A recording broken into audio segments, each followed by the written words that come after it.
नमस्कार मित्रांनो, आज मी तुम्हाला एका अशा व्यक्तीची गोष्ट सांगणार आहे ज्याने 11 वर्षाचे असतानाच इन्व्हेस्टमेंट करायला सुरुवात केली आणि पुढे जाऊन अब्जो डॉलरचे साम्राज्य उभे केले। हो मित्रांनो, ज्या वयात दुसरी मुले खेळण्यात आपल्या लहानपणाचा आनंद घेत होते तेव्हा हा मुलगा इन्व्हेस्टमेंटचे धडे घेत होता आणि सोबतच इन्व्हेस्टमेंट पण करत होता। इतकेच नव्हे तर 15 वर्षाचा असताना तो त्याच्या शिक्षकांपेक्षा पण जास्त कमावत होता।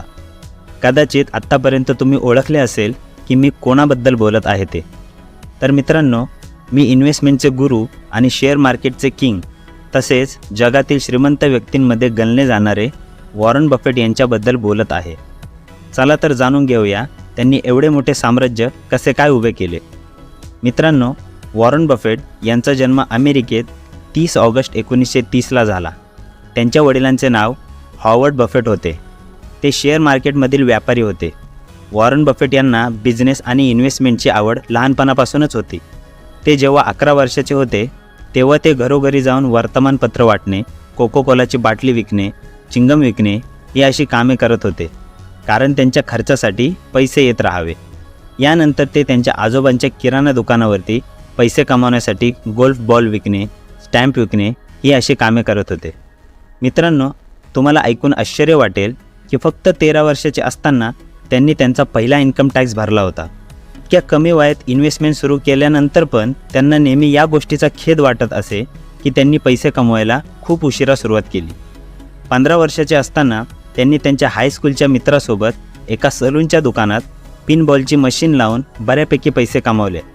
जेव्हा ते फक्त 10 वर्षाचे होते तेव्हा ते न्यूयॉर्क स्टॉक एक्सचेंजच्या ट्रिपवर गेले होते आणि त्यांच्या जीवनातील ध्येय निश्चित करत होते। 11 वर्ष वयात त्यांनी स्वतःसाठी सिटी सर्व्हिसचे 3 शेअर विकत घेतले आणि 3 आपली बहीण डोरिस हिच्यासाठी विकत घेतले। 15 वर्षाचे असताना न्यूजपेपर विकून $175 ते दर महिन्याला कमावत होते।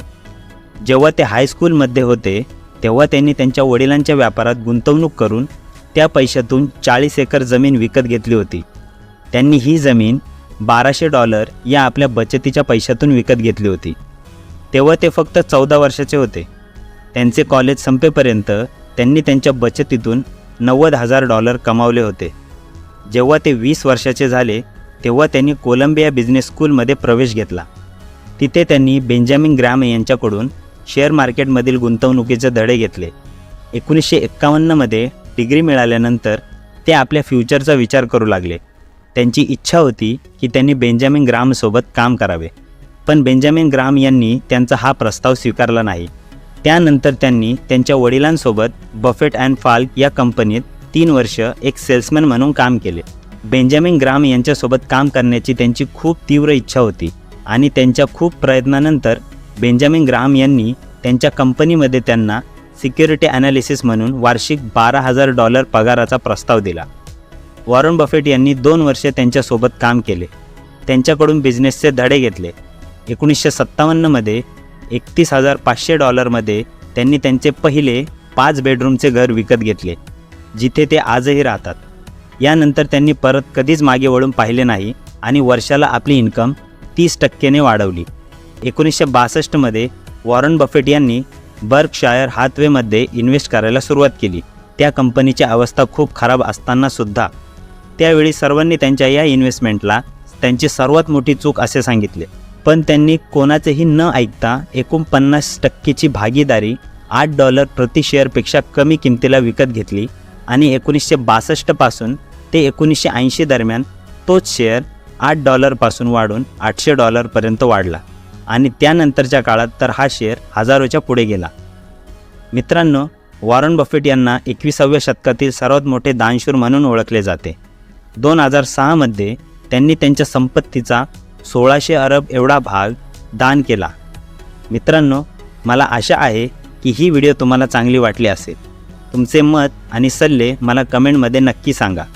पुढच्या व्हिडिओमध्ये मी तुम्हाला वॉरन बफेट यांच्याबद्दल काही अशा गोष्टी सांगणार आहे ज्या ऐकून तुम्ही आश्चर्यचकित व्हाल। जर तुम्हाला पुढचा व्हिडिओ मिस नसेल करायचा तर चॅनलला आत्ताच सबस्क्राईब करा आणि या व्हिडिओला लाईक आणि शेअर करायला विसरू नका। तर चला मित्रांनो, भेटू पुढील व्हिडिओमध्ये।